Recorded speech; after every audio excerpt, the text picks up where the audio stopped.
اگر کوئی آدمی صاحب منصب ہے تو اسے بھی تو پتہ ہوتا ہے نا کہ اللہ نے مجھے یہ عہدہ عطا کیا ہے۔ حضرت طلحہ بن عبید اللہ رضی اللہ تعالیٰ عنہ بھی تو جانتے تھے نا کہ اللہ تعالیٰ نے مجھے کیا عہدہ عطا کیا، لیکن اس کے باوجود ان کی طبیعت کے اندر عاجزی تھی۔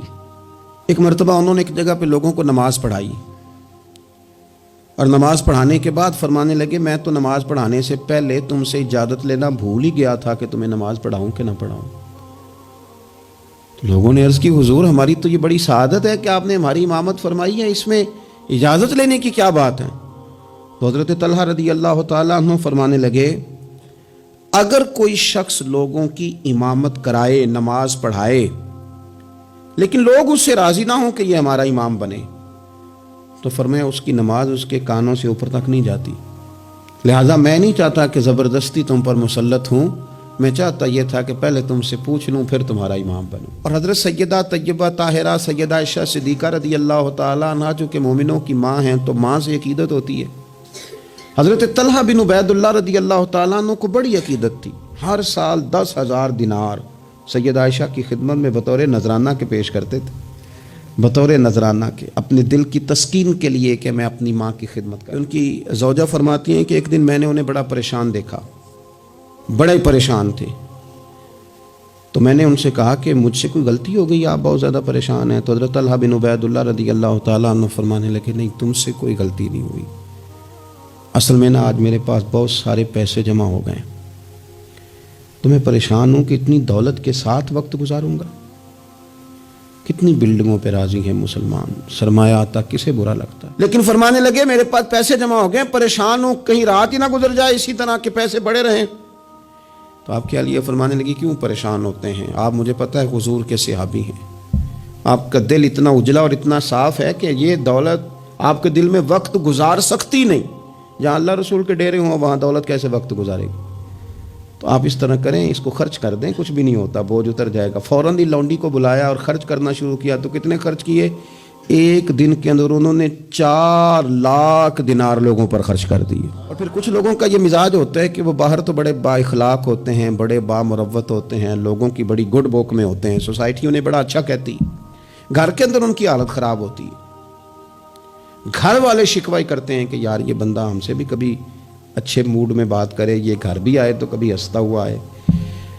حضرت طلحہ رضی اللہ تعالیٰ عنہ کی حسن معاشرت ان کے گھر کے اندر اتنی اعلیٰ تھی، اتنی خوبصورت تھی کہ ان کے بچے، ان کی اہلیہ، ان کے بہن بھائی، ان کے ماں باپ، ان کے رشتہ دار ان سے ٹوٹ کر پیار کرتے۔ ام امان ان کی شادی ہونی تھی، بڑے بڑے معزز لوگوں نے اس خاتون کو پیغام بھیجا، بڑی اعزاز والی خاتون تھی، لیکن وہ کہنے لگی مجھے تو نکاح حضرت طلحہ بن عبید اللہ سے ہی کرنا ہے۔ بھئی ان سے آپ کو کیوں نکاح کرنا ہے؟ تو وہ کہنے لگی میں ان کے اخلاق کے عالیہ سے واقف ہوں اور صاف حمیدہ کو جانتی ہوں، وہ نہ گھر میں آتے ہیں تو پھر بھی ہنستے ہوئے آتے ہیں، اور میں نے سنا ہے جاتے ہیں تو پھر بھی ہنستے ہوئے جاتے ہیں، اور ان سے مانگنا نہیں پڑتا، خود ہی دے دیتے ہیں، اور کبھی مانگ لو تو دینے میں دیر ہی نہیں کرتے۔ اور فرمانے لگی اگر کوئی کام کر دو تو شکریہ ادا کرتے ہیں، اور کوئی غلطی ہو جائے تو محبوب کے صحابی کی شان یہ ہے کہ فوراً معاف کر دیتے ہیں۔ تو ان اوصاف کا شوہر اگر کسی کو ملے تو پھر اس خاتون کو نکاح کرنے میں دیر نہیں کرنی چاہیے۔ حضرت ابوبکر صدیق رضی اللہ تعالیٰ عنہ فرمایا کرتے تھے غزوہ احد کا سارا دن ہی حضرت طلحہ کا ہے۔ نبی پاک صلی اللہ تعالیٰ علیہ وسلم نے نا ڈبل زرہ پہن لی تھی، 2 زرہیں حضور نے پہن لی تھی، تو ایک پہاڑ پر حضور چڑھنے لگے تو کچھ مشقت محسوس ہوئی، قربان جائیں، حضرت طلحہ نے جلدی سے گردن چکائی، یا رسول اللہ یہاں رکھیں آپ قدم اور آپ چڑھیں۔ محبوب نے قدم رکھا اور رکھتے ہی فرمایا لو طلحہ تم نے اپنے اوپر جنت واجب کر لی ہے، تم نے اپنے اوپر جنت واجب کر لی۔ اس دن چونکہ افواہ اڑا دی تھی احد کے دن کفار مکہ نے کہ نبی پاک صلی اللہ تعالیٰ علیہ وسلم کو شہید کر دیا گیا، تو لوگ بکھر گئے تھے، تو جو 12 لوگ نبی پاک علیہ السلام کے ساتھ رہ گئے ان میں حضرت طلحہ بن عبید اللہ تھے۔ جو تیر بھی حضور کی طرف آتا تھا نا وہ اپنا ہاتھ آگے کر دیتے تھے، ان کا ایک ہاتھ شل ہو گیا سارا۔ ان کے وجود پر احد کے دن حضور کو بچاتے ہوئے 70 زخم لگے، تیروں کے، تلواروں کے، نیزوں کے 70 زخم لگے۔